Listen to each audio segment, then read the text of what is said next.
Rams investment சார்பாக நம்ம இப்போ வந்திருக்கிற இடம் எதுன்னு பார்த்தீங்கன்னா கேரளா மாநிலம் திருவனந்தபுரத்தில் உள்ள நேப்பியர் மியூசியம் அப்படிங்கிற இடத்துக்கு தான் வந்திருக்கோம். பொதுவாக பார்த்தீங்கன்னா இந்த இடம் பார்த்தீங்கன்னா ஒரு மியூசியம் காம்பவுண்ட் சொல்லுவாங்க. இதில் பலதரப்பட்ட இடங்கள் உள்ள இருக்குது. அதில் ஒரு அங்கம் தான் பார்த்தீங்கன்னா இந்த நேப்பியர் மியூசியம். இந்த நேப்பியர் மியூசியத்துக்கு தான் நம்ம இப்போ வந்திருக்கோம். இதில் என்ன இருக்குதுன்னு பார்த்தீங்கன்னா அந்த பழங்கால பொருட்கள் 1ஆம் நூற்றாண்டுலேருந்து இப்போ இருக்கிற நூற்றாண்டு வரைக்கும் உள்ள பழங்கால சிலைகள் மற்றும் நாணயங்கள், மன்னர்கள் காலத்தில் பயன்படுத்துகிற பல பொருட்கள் பார்த்தீங்கன்னா இங்கே காட்சிப்படுத்தி வச்சுருக்காங்க. இங்கே தான் வந்திருக்கோம். இதோட என்ட்ரன்ஸ் பார்த்தீங்கன்னா பெரியவங்களுக்கு 20 ரூபா, 6 வயசு குழந்தையிலேருந்து 12 வயசு வரைக்கும் இருக்கிற குழந்தைகளுக்கு பார்த்தீங்கன்னா 10 ரூபா வசூல் பண்ணுறாங்க. இப்போ டிக்கெட் எடுத்துகிட்டு பார்த்தீங்கன்னா என்ட்ரன்ஸ் நோக்கி நம்ம இப்போது போயிட்டுருக்கோம். பேக் சைடு தான் பார்த்தீங்கன்னா இதோட டிக்கெட் கவுண்டர் இருக்குது. இது எடுத்துகிட்டு பார்த்தீங்கன்னா இப்போ உள்ளே போயிட்டுருக்கோம். இங்கே வந்து வீடியோ எடுக்கிறதுக்கு உள்ள அனுமதி கிடையாது. ஃபோட்டோ எடுக்கிறதுக்கு மட்டும்தான் அனுமதி. நான் பார்த்தீங்கன்னா உள்ளே இருக்கிற பல பொருட்களை ஃபோட்டோ எடுத்திருக்கோம். அந்த ஃபோட்டோ பார்த்தீங்கன்னா வீடியோ தொகுப்பாக உங்களுக்காக இங்கே கொடுக்க போகிறோம். 1880 வருஷம் திருவாங்கூர் மன்னர்களால் பார்த்தீங்கன்னா இந்த மியூசியம் திறக்கப்பட்டு நாட்டுடைமையாக்கப்பட்டது. அப்போதைக்கு பார்த்தீங்கன்னா இந்தோ சாரோசனிக் அப்படின்னு ஒரு கட்டடக்கலை பார்த்திங்கன்னா இங்கே இந்தியாவில் அறிமுகப்படுத்தி இந்த ஒரு பிரம்மாண்டமான ஒரு பில்டிங்கை வந்து அவங்க வடிவமைச்சு கொடுத்துருக்காங்க. இது அப்போதைய சென்னை கவர்னர் பார்த்திங்கன்னா ராபர்ட் நேப்பியர் அப்படிங்கிறோட பேரில் பார்த்திங்கன்னா இது நேப்பியர் மியூசியம் அப்படின்னு வந்து அழைக்கப்படுது. இப்போ வாங்க உள்ளே போய் சிலைகள் மற்றும் பழங்கால பொருட்கள் பார்ப்போம். ஆமாம், முதல்ல உள்ளே போனதையும் பார்த்திங்கன்னா 11ஆம் நூற்றாண்டை சேர்ந்த சில வெண்கல சிலைகளை தான் நம்ம பார்த்தோம். முதல்ல பார்த்திங்கன்னா விஷ்ணு சிலை இருந்துச்சு. அதுக்கப்புறம் பார்த்திங்கன்னா சிறு சிலைகள் 3 எல்லாமே பார்த்திங்கன்னா விஷ்ணு சிலைகள் தான். பெருமாள் சிலை அது வச்சுருந்தாங்க. கூத்தம்பலம் கேரள மன்னர் பரம்பரையில் பார்த்திங்கன்னா நடன மண்டபமாக இருந்த ஒரு மாதிரியத்தான் பார்த்திங்கன்னா அவங்க செஞ்சு வச்சுருக்காங்க. இங்கே இதோட அர்த்தம் என்னன்னு பார்த்தீங்கன்னா நடுவில் நடனம் ஆடிட்டு இருக்கும்போது பார்த்திங்கன்னா சுற்றி அமர்ந்திருக்கிற அனைவருமே தெளிவாக பார்க்கக்கூடிய அளவுக்கு பார்த்திங்கன்னா இந்த மண்டப அமைப்பு அவ்வளோ தத்ரூபமாக இருக்கும்.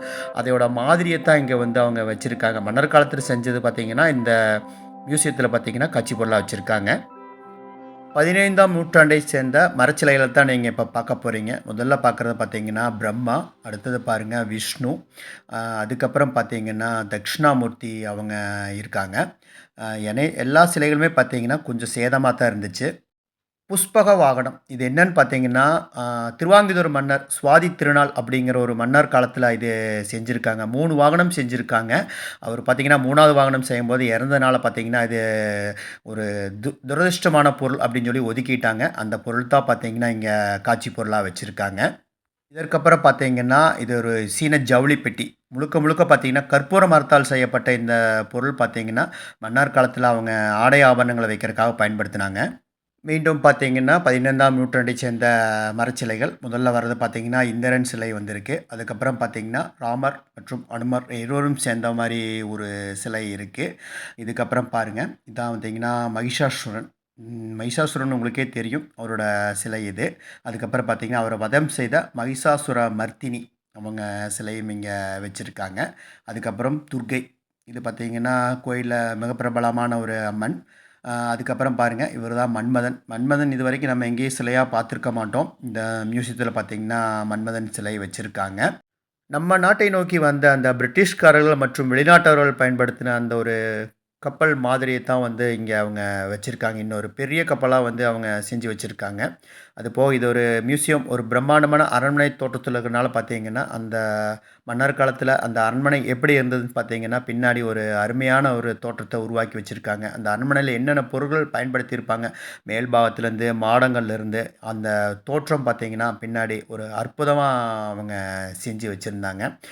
18ஆம் நூற்றாண்டைச் சேர்ந்த இந்த தேர் பார்த்திங்கன்னா அந்த மியூசிக் நடுவில் வச்சுருந்தாங்க. இது கேரளா எந்த கோயிலில் ஓடிச்சுன்னு தெரியல. தமிழ்நாட்டில் மேக்ஸிமம் நிறையா கோயிலில் இந்த தேர் இருக்கும். கேரளாவில் பார்த்திங்கன்னா ஒரு சில கோயிலில் தான் இருக்கும். அந்த கோயில் பயன்படுத்தின தேர் தான் பார்த்திங்கன்னா இங்கே காட்சி பொருளாக வச்சுருக்காங்க. இப்போ நம்ம பார்க்க போகிறது எதுன்னு பார்த்திங்கன்னா யானை தந்தத்தினால் செய்யப்பட்ட பல சிற்பங்களை தான் இங்கே பார்க்க போகிறோம். இங்கே பாருங்கள் யானை தந்தத்தில் செய்யப்பட்ட சங்கு, அது பக்கத்தில் பாருங்கள் கிருஷ்ணர் சிலை, இது பாருங்கள் ஒரு கூஜா ஒன்று வச்சுருக்காங்க, செஞ்சுருக்காங்க. அது போக பார்த்தீங்கன்னா 2 யானை தந்தத்துக்கு நடுவில் பாருங்கள் சின்ன யானை தந்தம், அதுக்கு நடுவில் பார்த்தீங்கன்னா கிருஷ்ணர் ராதை பாருங்கள் ஊஞ்சல் ஆடுற மாதிரி ஒரு சிற்பம். இது செம்மையாக இருந்துச்சு இந்த சிற்பம் யானை தந்தத்தில் செஞ்சது. அது போக பாருங்கள் யானை தந்தத்திலே பாருங்கள் அந்த ஒரு உள்ள ஒரு கிடையை மாதிரி செஞ்சுருக்காங்க.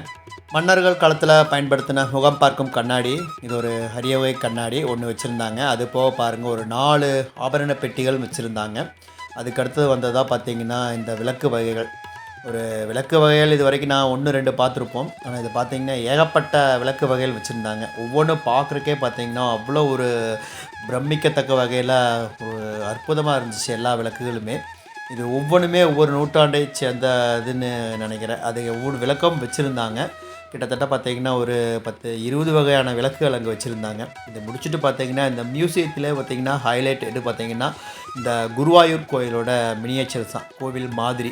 இந்த நம்ம போய் பார்க்கும்போது பார்த்தா குருவாயூர் கோயிலுக்கு வந்த மாதிரி ஒரு ஃபீலிங் இந்த இடத்துல கிடைக்கும். அந்தளவுக்கு பார்த்தீங்கன்னா ஒரு தத்ரூபமாக பார்த்தீங்கன்னா மரத்தில் வந்து அந்த கோவில் மாதிரி பார்த்தீங்கன்னா அவங்க செதுக்கி வச்சுருந்தாங்க. ஒரு பிரம்மாண்டமாக இருந்துச்சு இந்த ஒரு மாதிரி மினியேச்சர். நிறையா கோயிலில் பார்த்துருப்போம், அந்த கோயிலோட மினியேச்சர் வச்சுருப்பாங்க. இதை பார்த்தீங்கன்னா மியூசியத்தில் இந்த குருவாயூர் மினியேச்சர் வச்சுருக்காங்க. சூப்பராக இருந்துச்சு. மியூசிக் நடுவில் சென்ட்ரல்லையே இருக்குது, நீங்கள் மிஸ் பண்ணிடாதீங்க. அதுக்கப்புறம் பாருங்கள் இதுவும் பார்த்தீங்கன்னா ட்ரெஸ்ஸிங் டேபிள், அதாவது ஒப்பனை கண்ணாடின்னு சொல்லுவாங்க இல்லைங்களா. பார்த்திங்கன்னா ஒரு பிரம்மாண்டமான ஒரு ஒப்பனை கண்ணாடி, ஒரு மரத்தாலான ஒரு வேலைப்பாடு பார்த்திங்கன்னா செமையாக இருந்துச்சு. கிட்டத்தட்ட பார்த்திங்கன்னா அந்த இடத்த விட்டு நம்ம நகரவே முடியல, அந்தளவுக்கு ஒரு பிரம்மாண்டமான ட்ரெஸ்ஸிங் டேபிளாக இருந்துச்சு. பார்க்குறக்கே அது சூப்பராக இருந்துச்சு. நீங்கள் போனீங்கன்னா நேரில் பார்க்கும்போது தான் உங்களுக்கு அது தெரியும் அந்தளவுக்கு. அதுக்கப்புறம் பார்த்தீங்கன்னா இந்த விஷ்ணு சக்கரம் ஒரு அதிசயமான பொருள் தான் இந்த இது. அதுக்கப்புறம் இது சாஸ்தா ஐயப்பனோட மறு வடிவம், ஒரு அதிசயமான ஒரு சிலை இது. அதுக்கப்புறம் நடனமாடும் கிருஷ்ணா 13ஆம் நூற்றாண்டு சேர்ந்த ஒரு வெண்கல சிலைகள் இங்கே வச்சுருந்தாங்க. அது சிவசக்தி, அதாவது பார்த்திங்கன்னா சிவனோட மார்பில் பார்த்திங்கன்னா சக்தி மேலே ஏறிட்டுருக்கிற மாதிரி இருக்கும். ஒரு அற்புதமான சிலை இது. அதுக்கப்புறம் பாருங்கள் அர்த்தநாரீஸ்வரர், இது பூரா பார்த்திங்கன்னா 13ஆம் நூற்றாண்டில் வந்த சிலைகளை தான் இங்கே வகைப்படுத்தி வச்சுருந்தாங்க. சிவன் இது வரைக்கும் இந்த மாதிரி ஒரு சிவன் நீங்கள் பார்த்துருக்க மாட்டீங்க. சோமாஸ்கந்தர், இது பார்த்திங்கன்னா முருகரோட இருக்கிறனால பார்த்திங்கன்னா இது சோமாஸ்கந்தர்னு சொல்லுவாங்க. சிவன் பார்வதி, கீழே பாருங்கள் முருகர் இருக்கார். இதுக்கப்புறம் வர்றது பார்த்திங்கன்னா 1ஆம் நூற்றாண்டில் இருந்த கற்சிலைகள் அனைத்துமே பார்த்திங்கன்னா புத்தர் சிலை தான் வச்சுருந்தாங்க.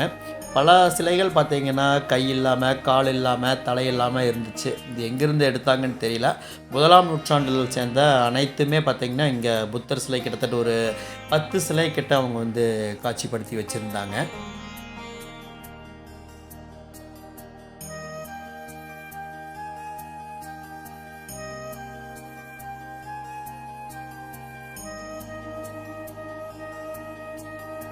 மிக அழகான பார்த்திங்கன்னா ஒரு விஷ்ணு சிலை, கற்சிலை. இது வந்து 12ஆம் நூற்றாண்டை சேர்ந்த சிலை. அது போக பார்த்திங்கன்னா இதுதான் அகத்திய முனிவர், நீங்கள் தெரியும்.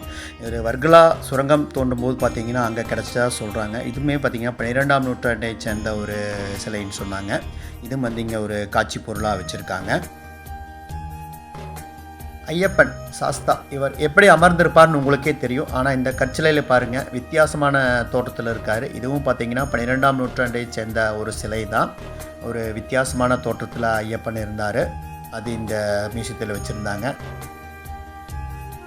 இதற்கடுத்து நம்ம பார்க்க போகிறது பார்த்திங்கன்னா அந்த பழங்குடியினர் பயன்படுத்தின அந்த ஆடை ஆபரணங்களை தான் நம்ம பார்க்க போகிறோம். பல பொருட்கள், வித்தியாசமான பொருட்கள் இங்கே வந்து காட்சிப்படுத்தி வச்சுருந்தாங்க.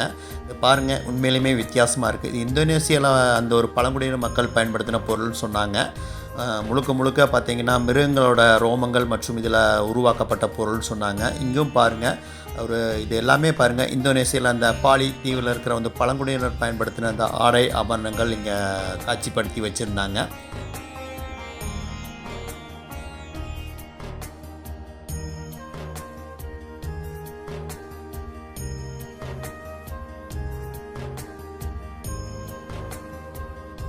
அவர்கள் பயன்படுத்தின அந்த ஆயுதங்கள், இசைக்கருவிகள் அனைத்துமே பார்த்திங்கன்னா இங்கே ஒரு காட்சிப்படுத்தி வச்சுருந்தாங்க.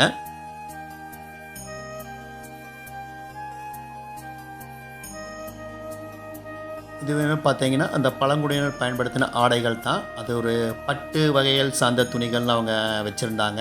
இதை பார்த்தீங்கன்னா அவங்களே வந்து ரெடி பண்ணி அவங்களே யூஸ் பண்ண மாதிரி இருந்துச்சு. பாருங்கள், இது பார்த்தீங்கன்னா முழுக்க முழுக்க ஒரு இயற்கையான முறையில் அவங்க நெய்த ஒரு துணி, பட்டு துணின்னு அவங்க காட்சிப்படுத்தி வச்சுருந்தாங்க. அது வித்தியாசமாக அதுவுமே இருந்துச்சு.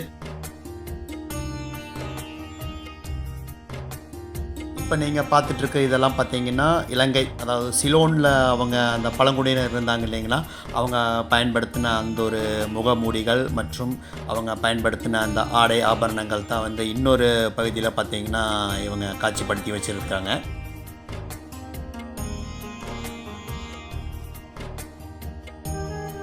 எல்லாமே பார்த்தீங்கன்னா முகமூடிகள், அவங்க கடவுளாக வழிபடுற அந்த உருவங்கள், சிலைகள், அது எல்லாமே அங்கே இருந்துச்சு. எல்லாமே பாருங்கள் கொஞ்சம் வித்தியாசமாக தான் இருந்துச்சு.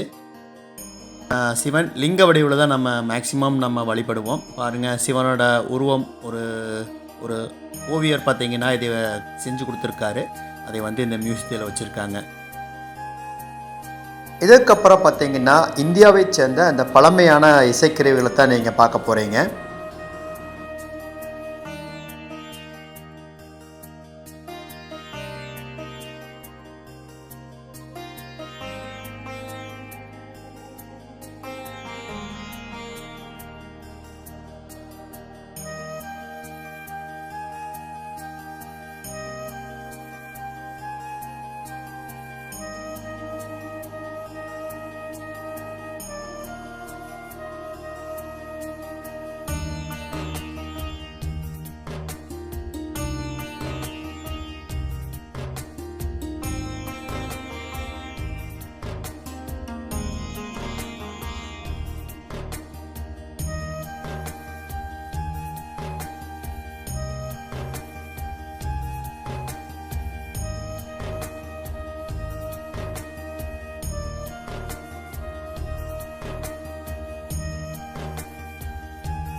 இந்த மாதிரி நிறைய மண்குடுவைகள் அங்கே வச்சுருந்தாங்க. இதெல்லாம் பார்த்தீங்கன்னா அந்த காலத்தில் நாணயங்கள் சேகரிப்பதற்கும் பொதுமக்கள் தலையாகவும் வந்து யூஸ் பண்ணதாக அவங்க சொல்கிறாங்க.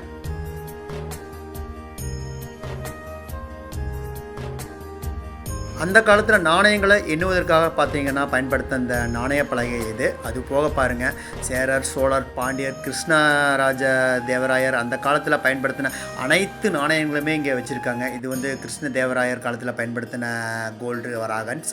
இது பார்த்திங்கன்னா பாண்டிய மன்னர்களால் பயன்படுத்தப்பட்ட நாணயங்கள். இது பாருங்கள், கொங்கு சேரர்கள் அவர்கள் பயன்படுத்திய நாணயங்கள் இது.